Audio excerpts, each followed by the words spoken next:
I'm Jim Jubileer Results Group, and welcome to First Fridays. Our topic today is increasing employee engagement, a very important topic. I won't spend any time talking about myself. You're welcome to look me up on the internet. I do have a number of upcoming events to share with you. I'll be the keynote speaker at the North Carolina Chamber of Commerce Workforce Development Conference next Thursday.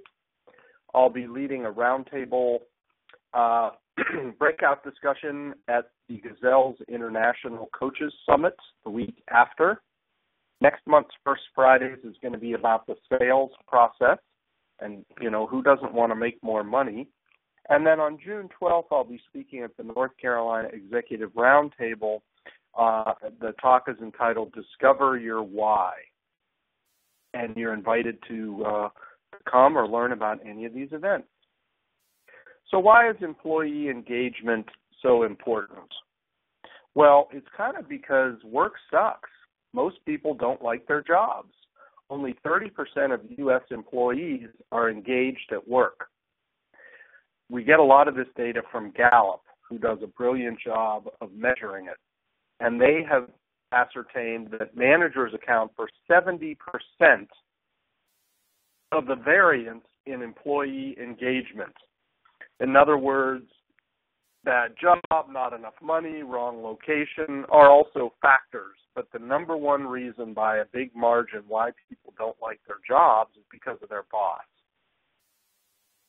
Gallup goes on to make an interesting assertion that only about 10% of people would be qualified to be great managers, and another 20% can be good managers if given enough support and coaching. And given that, most companies miss the mark on hiring. So there's a lot to this that is bad, dismal. And how many of you have worked in jobs where you didn't like it? You didn't like the boss, the work, the situation. We've all had those experiences. What's also true, though, is that you can have a high-performing workplace. And that's what we're going to talk about today. These data don't show that it's not possible. These data actually show that it is possible. It's just not occurring widely. In order to have a successful people strategy, you need to have a successful business strategy first. And as a Gazelles coach, we use the one-page strategic plan as our planning tool. And I've covered that on other webinars and would be happy to tell you more about it.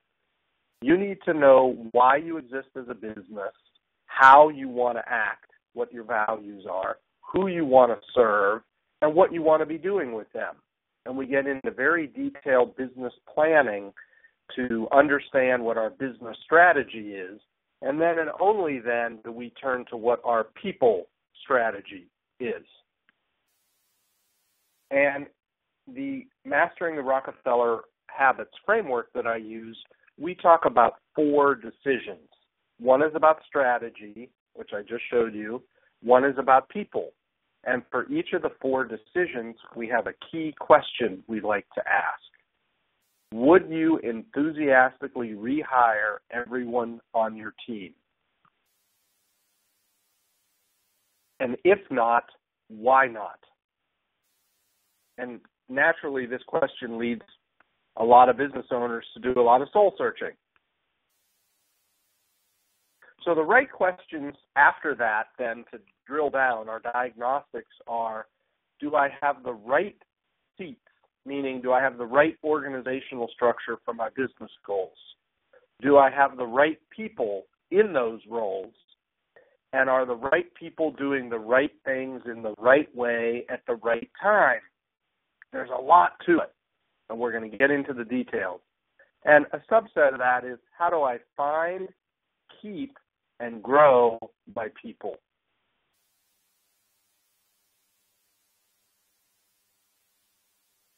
We already shared the Gallup data. This data comes from a different organization called TopGrading.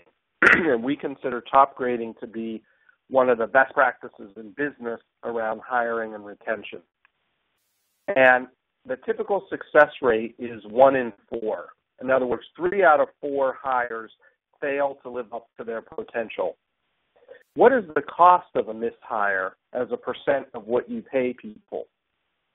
For frontline workers, it can be a factor of 1, 2, or 3 times their mishire. For an executive, it can go up to 15 times their cost. So if you hire a $100,000 business development manager and they don't work out, that could actually cost you $1 million. And when we actually dig into the studies, we see this data borne out time and time again. So we want to get this right. We want to have engaged people, and we want to hire well. So today I'm going to cover some of the best practices for you to be aware of. And some of them come from TopGrading. There's a book by that name. There's also a book called Who by Jeff Smart, who is Brad Smart's son. Brad founded TopGrading. And there's a wealth of information on their site and on my site about how to do this. So the best practices are, we want to do and I'm going to walk you through each of these. We want to conduct a talent review. We want to assess our people, where are they and where are they going. Separately and independently, we want to do a scorecard for each position, which includes the tasks they're responsible for, the kind of stuff that would be in a typical job description, the competencies which they have to exhibit or develop in order to fulfill those tasks, and then what will come from it, the accountabilities. All of those are put together in what we call a job scorecard. The next thing is, after we've done the talent review and identified our A, B, and C players, we have to decide what to do about our C players. The definition of an A player is someone who's in the top 10% of your labor market for what you're willing to pay for that particular position. So we're not talking about type A people, we're talking about grade A people. So some people aren't A players, they're more like B players, but then some people really are C players. You know, things just aren't working out well. And you as a manager or a business owner frequently spend a disproportionate amount of your time cleaning up the messes that C players cause. And that causes you to take time away from helping Bs become As.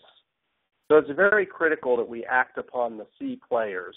Most of the time in a smaller organization, it involves introducing them to their next opportunity. Sometimes it involves moving them to a different position, giving them more coaching, etc. But generally speaking, our strategy is hire slow and fire fast. Unfortunately, most companies do the exact opposite. They hire fast and they fire slow, and that's why there's a bunch of C players, and that's why most people are disengaged at work. Now, one of the reasons why people are afraid to introduce C players to their next opportunity is because they say, well, if I get rid of that person, it's going to take time to find somebody new, and I don't have time to do that because we have work that has to get done. So my clients build a virtual bench, which is just like it sounds in a basketball or a football context. You have people that you have already identified who could be good candidates that when you're ready to hire, you can reach out to. And there are many strategies or tactics to be followed to build the virtual bench. As a for instance, some companies keep a job position, a job ad open all the time. So they're constantly trolling for candidates. When a good candidate shows up, then they decide what they want to do with that person. They may not even have an opening, or they may not be in a position to make an offer, but they want to build a relationship with those kind of people. Those people, if they're looking, do then go on elsewhere to find other work, but not all of them. And over time, we actually build our virtual bench, which makes it easier to backfill positions when they become available. TopGrading also includes an extremely comprehensive process for interviewing, the way people are screened and the way the references are checked. So I've done separate webinars on the details of TopGrading. Here's how I position it for you.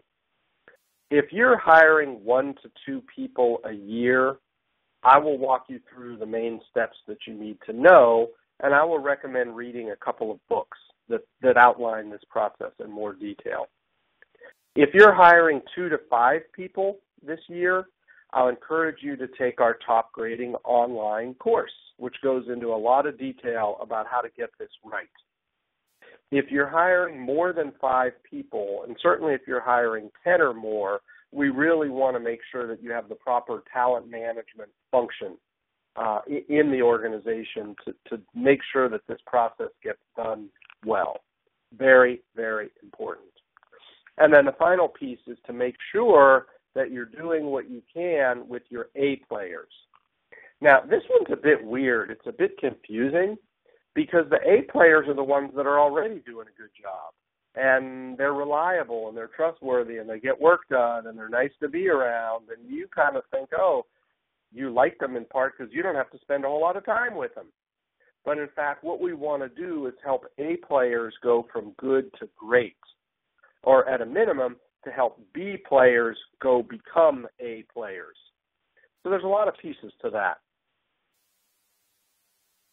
The talent assessment includes looking at whether people are A, as measured by this 2x2 grid, an A performer demonstrates high levels of productivity and there's a good fit with your core values. A B player is still a good fit with your core values, but not as productive. It says BC performer here in the lower right-hand quadrant. I like to call that a B/A, meaning it's a B who could become an A.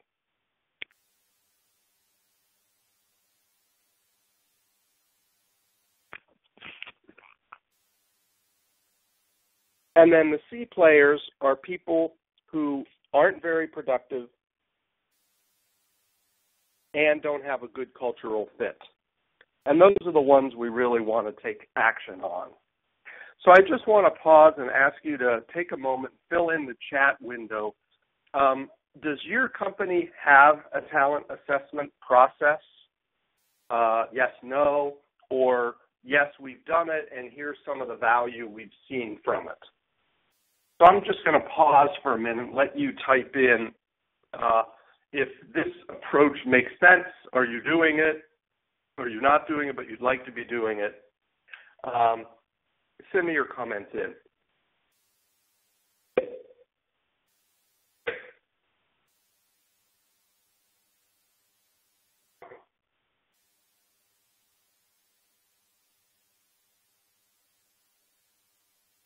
Okay, let's keep going.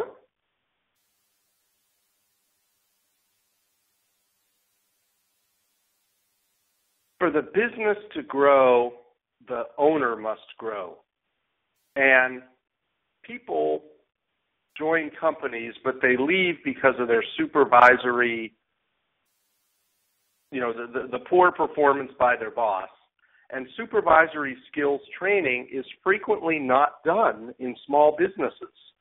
So it's a big problem. And in bigger companies that actually have a senior management team, frequently there is not necessarily good cohesion at the top. And if there isn't good cohesion at the top, that has a trickle-down effect on the rest of the culture. So that is why we invest in leadership development. We guide the owner in what it takes to be an owner. Have you ever noticed that all the bottlenecks happen at the top? And then we make sure that proper investment is being made in the supervisory skills training that's so, so, so important. I can't emphasize that enough. Performance management is another big topic. and I've touched upon this a little bit. Let me get into it. The one-page strategic plan, which I cover elsewhere and I make available on my website, is critical to have so that you know what business you're in and where you're driving and what you're trying to accomplish. The core values have a very important role to play in making sure that the individual knows what's expected of them and how they're expected to behave and what they're expected to do. I'll be putting on a workshop sometime, on June 12th, the North Carolina Executive Roundtable will be just a luncheon talk on Discover Your Why. And then separately, I'll be doing a half-day or a full-day workshop, Discover Your Why and Core Values, sometime in the summer. And that session will really help companies get these building blocks in place. I already talked about the importance of supervisory skills, and then the overall performance management system must be in place. What we want to do, what we must do, is give clear line of sight for individuals how their individual efforts affect department goals and how those department goals impact company strategy. We're really working hard to get that clear line of sight between what I do as the janitor cleaning the floors of the car dealership and how that affects the overall company strategy. It's totally possible for everybody at every level in the organization to have pride in what they're doing. Another piece is it's very important to give people feedback about how they're doing and not just make it a once-a-year event. So regular conversations, regular one-on-ones. With the Rockefeller habits, we talk about meeting rhythms that include the daily huddle, where there's a quick huddle with every member of the team every day. Very, very important catalytic mechanism. We've developed a philosophy about what your labor strategy or what your people strategy ought to be, which is to pay 20% above market wage. You want to pay more than the average because you don't want average people. That will allow you to hire fewer people because you're going to get a disproportionately greater bump in their productivity. Pay 20% above market, hire 30% fewer, and get 50% more productivity out of them, and you're going to come out ahead. We've seen this, and we've demonstrated the data about this in a wide variety of industry settings.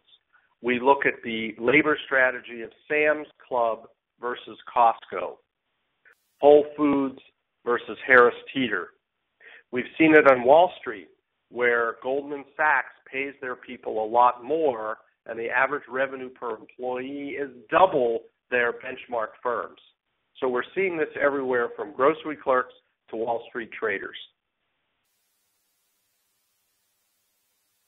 I want to transition to a different topic, one that isn't really covered as much, and it's kind of interesting. So I want to spend a little bit of time on this.